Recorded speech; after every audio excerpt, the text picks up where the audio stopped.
السلام عليكم، مرحبا بكم اخواتاتي في فيديو تاع اليوم اللي بزاف مطلوب وبزاف تحتاجوه.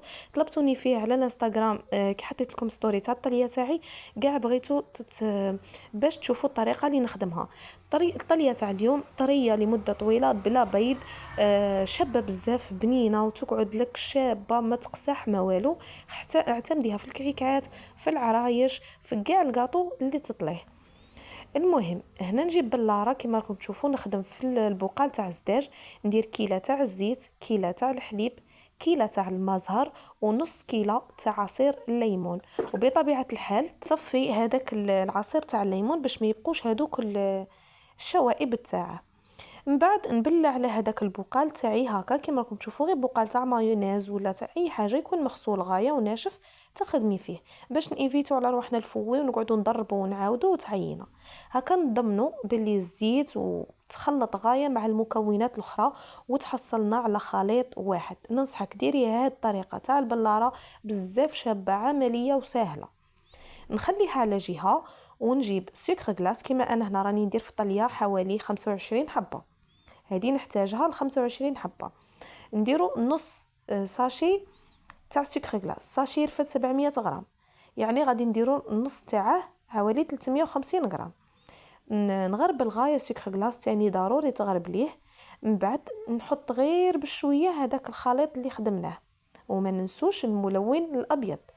كما نعرفوا البنات، الملون الابيض ضروري في الطليه مهما كان اللون تاعها. انايا عندي الملون السائل ويكون نوعيه شابه. حطيت حوالي مغرف صغيره ونبدا نعجنها. الطليه كي تتعجن باليد تخرج لك شابه وتخرج ليس وتجي طريه، وهذه هي الطريقه المعتمده سورتو في الطلبيات. نعجن غايه الطليه تاعي، حطيت كميه من السوائل فوق سكر غلاس مع الملون الابيض، وراني نعجن فيها بيدي هكا، نعجن نعجن نعجن حتى هذاك السكر يولي يطرى غايه وما يبقوش فيه كاع الحبيبات. هنا راني نزيد غير بشويه كما راكم تشوفوا، وفي نفس الوقت نعجن سكر غلاس. هنا حاولت باش ما نجري لكمش الفيديو باش تشوفوا الخطوات خطوه بخطوه تنجح لكم الطليه، سورتو الا كان عندك كميه كبيره ومناسبه هامه باش تخدمي الكاطو تاعك ولا حلويات العيد، ما تخسرلكش والكاطو تاعك ما يجيكش يابس وتاني ما يجيكش محبحب. شتو راني نزيد غير بشويه ونعجن. بعد ما عجنتها غادي نولي ندير بيدي هكا، شوفوا كيفاش راني ندرب فيها، ندرب نخرج كاع الهواء منها هكا. وكي تبدا الطليه تاعي هكا، شوفوا كي نرفدها دير كيما هكا. شوفي هنا نعرفوا بلي راها واجده. شفتي لي الطليه كيفاش راها شابه؟ هنايا الطليه تاعي راها واجده. شوفوا الا كانت خفيفه وشفتوا بلي خفافت لكم زيدوا شويه سكر غلاس مغربل، وإلا شفتوها بلي راها بزاف بزاف ثقيله ديري شويه من هذوك السوائل. هنايا نحاول باش نحطها كاع في الغيسيبيون كما راكم تشوفوا. الطليه تاعي راها واجده وراها شابه. دروك نلونوها. طريقه باش نلونوا الطليه طريقه بزاف سهله، ولكن تاني غير بشويه هكا باش ما نخسروش الذوق تاع الطليه، سورتو لي كولورون نعرفوا باللي عندهم اريرغو، يعني غادي يخسروا لو كان نكثروا منهم يخسروا لنا البنه تاع الطليه تاعنا. قبل ما نديروا طريقه التلوين انا دائما نخلي الطليه تاعي ترتاح على الاقل 4 سوايع، وإلا تخليها ليله كامله غادي ديري كاع مليح. انا كيما كي نخدم الكعكات ولا العرايش ولا اي عجينه اللي تبات نخدمها معاهم في الليل. كيما انا هنا كانت طلبيه تاع الكعكات اللي حطيتهم لكم في الفيديو قبل هذا، خليت العجينه تبات والحشو تبات، زدت الطليه خدمتها باش بيت الطليه تاعي وجبتها غدوه. يعني قد ما تقعد ترتاح قد ما الطليه تاعكم تجي بزاف ناجحه وبزاف شابه. شوفوا بعد ما باتت كيفاش ولات. هنا بطبيعه الحال غادي تيبسك شغل، بصح نتوما غطوها غايه. نجيب مغرف ولا بيدك ونبدا نعاود نحلها غايه بديك المغرف حتى نشوفها ولات كيما كانت.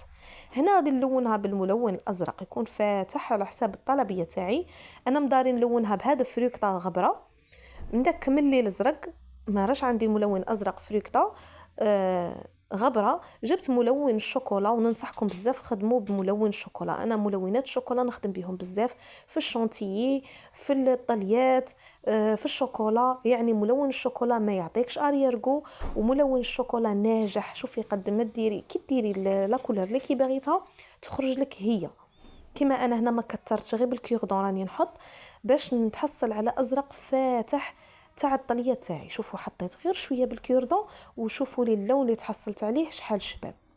دوك تشوفوه في اخر الفيديو في الكعكات كيفاش يخرج. قلت لك الا ما عندكش ملون غبره فريكتا، باسكو فريكتا ماركه بزاف شابه نخدموا بها حنايا في الطلبيات، روحي ديري الملون تاع الشوكولاته ولا اي ملون عندك. يعني من نلزمش عليك ملون تاع الشوكولا، ولكن ننصحك الا عندك في الدار تاع الشوكولا غير لوني به، راه بزاف شباب وبنين. كما راكي تشوفي هنايا خدمت عاودت قعدت نخلط فيها غايه هذيك الطليه. جبت حبات تاع الكعكات، ولا راكم باغيين الوصفه تاع الكعكات غادي تلقوها في الفيديو اللي سبق هذا، وتلقوها في اسفل الفيديو في صندوق الوصف، نحطها لكم باذن الله. ندرب غايه الكاطو تاعي كما راكم تشوفوا بعد ما طليته ندربه غايه ونخليه ينشف. والنتيجه حبيباتي امامكم، طليه شابه. شوفوا لا كولور شحال شابه، شوفوا لا بريونس، طراوه ما نحكي لكمش. يعني كل المواصفات اللي راكم باغيينها تلقوها في هذه الطريقه. ان شاء الله تجربوها حبيباتي وتعتمدوها. ما تنسوش تدعموا لي الفيديو بجام وتبارطاجوه لصديقاتكم وحبيباتكم. نخليكم سلام.